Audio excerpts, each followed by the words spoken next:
الحمد للہ رب العالمین والصلاة والسلام علی اشرف الانبیاء والمرسلین وعلی آلہ واصحابہ اجمعین، اما بعد۔ دو مسئلے، ایک مسئلہ وہ اعضاء جو جانور کے اندر موجود ہوتے ہیں لیکن حرام ہیں، جن سے رسول پاک صلی اللہ علیہ وسلم نے منع فرمایا، وہ اعضاء کون سا ہے؟ ایک تو پتا، جانور کا جو پتا ہے یہ نہیں کھانا چاہیے، حرام ہے۔ اور اسی طرح مثانہ، جو پیشاب کی تھیلی ہوتی ہے، اور حدودیں جن کے اندر خون جم جاتا ہے،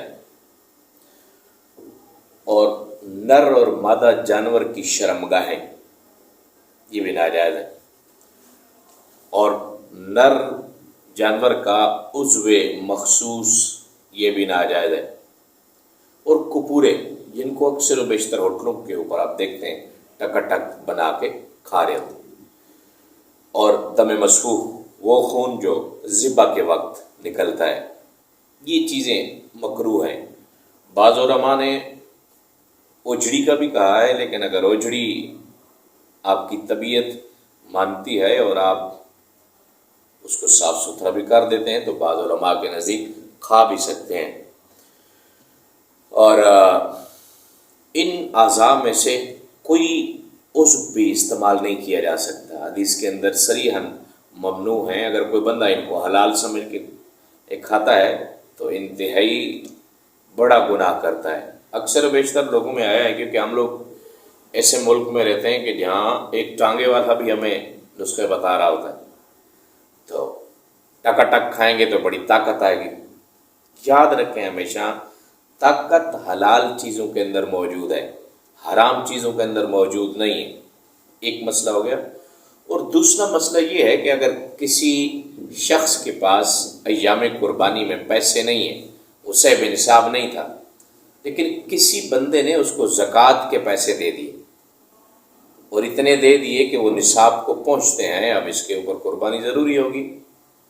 اور اگر کوئی بندہ اپنی قربانی کسی کو دے دیتا ہے، مثال کے طور پر میری قربانی ہے، میں کسی کو قربانی اپنا بکرا دے دیتا ہوں، بھئی یہ لو جی میری طرف سے قربانی کرو، یہ بھی بالکل جائز ہے۔ یا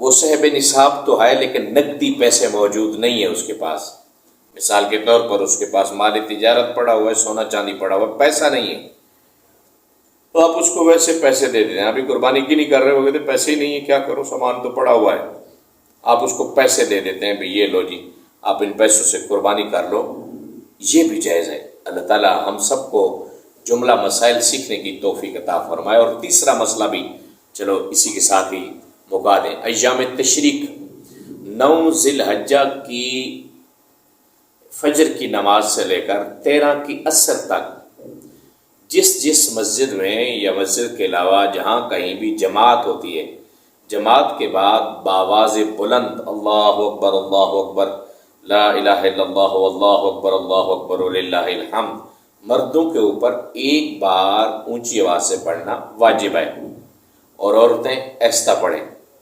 اگر کوئی بندہ اکیلا نماز پڑھ رہا ہے تو مستحب ہے وہ بھی ایام میں تشریق کے اندر یہ تکبیر تشریق ضرور پڑھ لے۔ اگر نہیں پڑھتا اس کے لیے گناہ نہیں ہوگا، لیکن اگر جماعت کے ساتھ ہے اور نہیں پڑھتا، اکثر و بیشتر ایسا ہوتا ہے لوگ نہیں پڑھ رہے ہوتے، لوگ پتہ نہیں ایسی کوئی دنیا کے ساتھ چل رہے ہوتے ہیں کہ ضروری کام بھی نہیں کر رہے ہوتے، اس لیے کہ ان کا من نہیں مان رہا ہوتا۔ شریعت کے اندر من کی باتیں نہیں دیکھی جاتی، شریعت کے اصول دیکھے جاتے ہیں۔ شریعت نے ایک راستہ متعین کر دیا کہ یہ راستہ ہے، اس راستے کے اوپر چلنا ہے۔ اللہ تعالی ہم سب کو عمل کی توفیق عطا فرمائے۔ وآخر دعوانا الحمد للہ رب العالمین۔